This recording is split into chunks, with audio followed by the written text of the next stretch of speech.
Signs of the 6-month conflict in Ethiopia's Tigray region are as clear as rebel soldiers on the streets. Thousands have died as a result of fighting.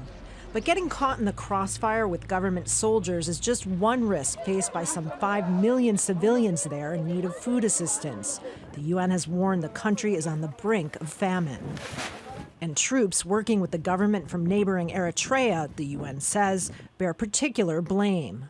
How much of the current situation is due to conflict? Well, most of it, really. I mean, it's the conflict that's destroyed farms and harvests and livelihoods and infrastructure. The conflict has wrought atrocities, mass killings, abductions, sexual violence.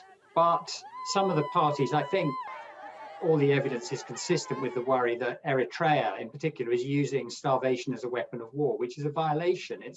It is a breach of humanitarian law.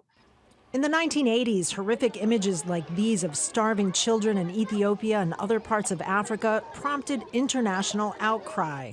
But this time, humanitarian groups say the word and the images are not getting out.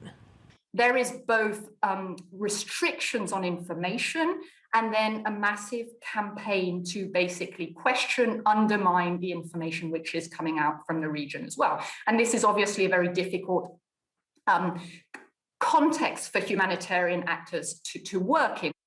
And for that, they say, the Ethiopian government and its Nobel Peace Prize winning prime minister share some of the blame. Here at UN headquarters in New York, the Security Council expressed its grave concern about the humanitarian situation in Ethiopia back in April. Now some members are calling for even stronger action before it's too late.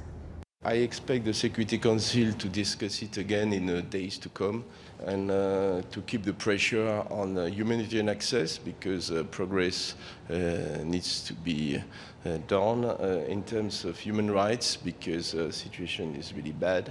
But above all, trying to convince different stakeholders that the political process, political solution, is the only options.